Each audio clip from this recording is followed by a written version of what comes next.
This video will probably be shadow banned or at least demonetized, but it is what it is. So look at this. We are half a day or just over half a day away from the Bitcoin halving. We've been waiting for this for so long. We're also excited.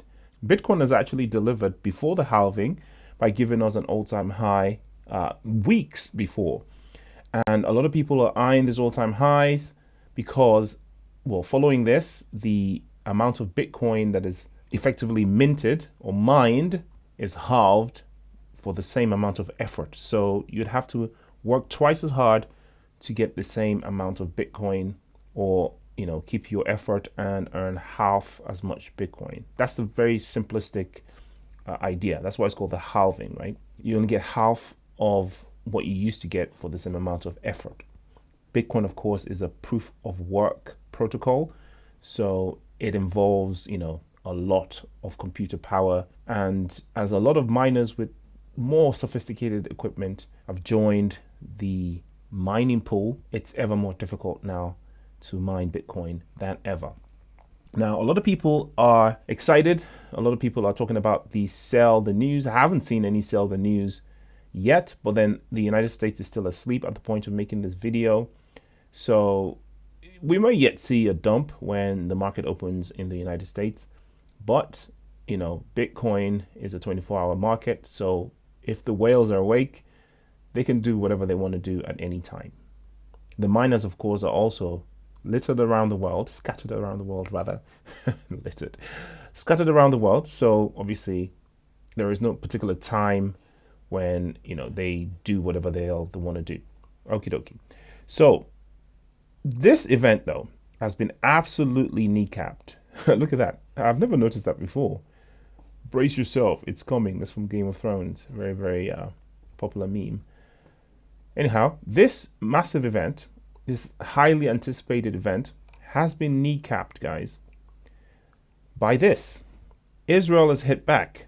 So in the last few days, Iran sort of did a retaliatory thing based on what Israel did in Syria. And the United States and some of the allies obviously helped out shooting down some of those rockets that were sent from Iran. However, they kind of advised Israel to hold back a bit with the, retaliation. At least that's what we were made to believe. It might all just have been for show, right? So now they've hit back. There's not much information about what they actually hit or what actually happened. There's this article on the BBC. Again, who knows? This is probably propaganda. Everything's propaganda these days. It doesn't matter if it's the BBC, CNN, Fox News, whatever. All of it is propaganda. And all this news is designed to make us think a certain way. So it's important to keep that in mind. But, some of it is still information, right? Especially, if you have people on the ground. This guy looks more like he's in a party than, he's got that Miami Vice look to him. But, it's a warm country, Iran mostly. So that's just how people dress over there, I guess. So I'm not going to read this article. The general gist of it is Israel has struck a place called Isfahan or Isfahan. I don't know how to pronounce that. And as you can see, it's deep inside Iran. So as Iran said or warned prior to this, that if Israel were to do that, that they were going to hit back with a proper attack. So basically what we had a few days ago was just a taste of what they're capable of. We know Iran has got hundreds of thousands, if not millions of rockets, right? And they've got a lot more powerful stuff than they deployed very cheaply the other day. And it cost an arm and a leg, the allies and Israel, obviously. Why is this a problem? Well, first of all, this is pretty much going to escalate now into a full-on confrontation, to put it mildly. And if you think about how much money is going to go into basically people, these guys throwing things at each other. And if you look at the neighborhood, right, let's just open up a map so we get a better view of what's going on. And because often we neglect the neighbors of these places. Now, a conflict in Iran, look at the size of it, right, of this country. Look at Iraq, right? Look at Afghanistan. Afghanistan was an absolute nightmare, right? In terms of terrain and just the size of the place. But look at the size of Iran. Iran is almost 3 times the size of Afghanistan. It's definitely about 4 times the size of Iraq, right? Just look at the terrain. It's a nightmare compared to anything we're used to, right? Not Russia, not the United States have ever been able to completely take Afghanistan, partly because of the terrain of the place. And if you think that most of Iran has that same terrain, right? And then you think Iraq, again, something similar. It's basically a combination of Iraq and Afghanistan, right, into the same country. Plus, they've got a lot more money, better technology, a larger army, access to 2 ports. They've got access into the Caspian Sea. That's really important. I'll talk about that in a minute. Obviously, there's access to the Gulf, right? Why are these 2 things important? Well, Iran has a direct access to some of the central financial centers of the world and some of where a lot of our energy resources are coming from, right? So you have the Gulf of Oman, you have the Persian Gulf. I mean, enough said about that. That's where like 50% of all our oil is coming from. You know, the Kuwaiti oil, the Saudi oil, right? You have Qatar, yeah, you have Bahrain, United Arab Emirates, Dubai is, I mean, shout out to the guys currently at the Dubai crypto event, right? You guys are just across the water from Iran. All of the oil, all of the trade. Look at what they've got access to. They've got access to this water here, this Arabian Sea, which is absolutely, absolutely crucial to all of the natural resources and trade and stuff coming from China. Because you know how China gets stuff to Europe? By sea, right? Mostly, not by air, by sea. So stuff coming from Indonesia, from the Philippines, stuff coming from Australia, all the shipments coming from Indonesia, Southeast Asia, Australasia, all of those, shipments coming from South Korea, Japan. I know they can go through the Pacific, but usually this is their route. They come through here, they navigate through the ports, through the canals, etc., into the Arabian Sea, through the Gulf of Aden, up the Red Sea, across the Suez Canal into the Mediterranean and to Europe. So Iran can shut down that whole process. They can shut that whole thing down, right? Look at their proximity to it. Look at their neighbors, Pakistan, okay? If this blows up into a global event, right, and people start taking sides, what if Pakistan decides to take sides with Iran? And now, half of India does the same, or India just sits it out like they normally do. They take sides with, whatever the US is fighting against, because there's an anti-West sentiment at the moment in India as well. They can shut that whole thing down.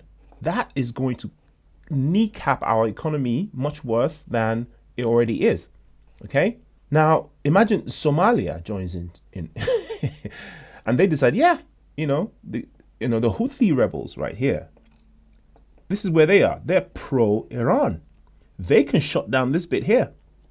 I know all of the bases are in Djibouti. Djibouti here is basically one giant American base, Western base. The Chinese have a base there. The Americans have a base there. France, everybody has a base in Djibouti. That's why Djibouti is one of the safest countries in the world, by the way. Airports and military bases all over the place, right? Look at that. It's just military bases. So there's a reason why the whole world has the Western world has all of their military bases here, because look at that narrow passage there. Countries like Somalia, Eritrea, Ethiopia, they could shut down that passage and kneecap European economy completely, because that's where everything is coming from. Because you can't take them over land through Turkey. The terrain is incredible. I mean, you can't go through here. The terrain is inhospitable and nearly impossible, and you can't get things to Europe in the same quantities as you can coming through here. So there is a problem. Now, what about the northern border?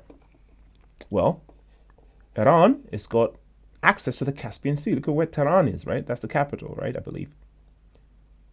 Look at the access they have to Turkmenistan, Azerbaijan, Armenia, Georgia, Uzbekistan, right? Kazakhstan, right? Colossal country, Kazakhstan. And of course, Georgia, Russia, and the Caucasus, right? Why is that important? Well, that's where our gas is coming from, guys. So they can shut down our oil. They can shut down our trade from China. They can shut down all of the gas. Even if they don't, like, just block the path, right? You know, they could rocket these gas stations easily. Baku, you know, all of these important locations where our gas is coming from, pipelines coming from Kazakhstan, stuff coming from Uzbekistan. They could just nuke all of this stuff. Turkmenistan. And who's to say that all of these stand countries aren't just going to back Iran? And now we're in big trouble. Look at the size of Ukraine, yeah? That's another place that the conflict is going. But Ukraine is agricultural land, right? You can see how that's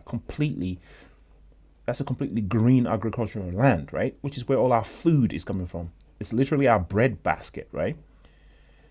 But this, Kazakhstan, Uzbekistan, Turkmenistan, Iran, Azerbaijan, all those places, that's where our energy is coming from in Europe, right? This is why Russia has a stronghold on the gas that's coming to Europe. So this is a big, big problem. So the whole world, well, the whole Western world is going to get involved because everybody has something at stake. All of Europe, parts of Africa has something to stake. So this is a big problem, guys. And anything that affects the economy at this rate is going to affect crypto. It's going to affect the price of Bitcoin. It's going to affect the stock markets because they are going to print a mind-boggling amount of money in order to finance what's going on here. Terrible times ahead. Let's hope for world peace, guys. War is a terrible thing. Everybody loses. Not financial advice. Do your own research. And I'll see you in the next video.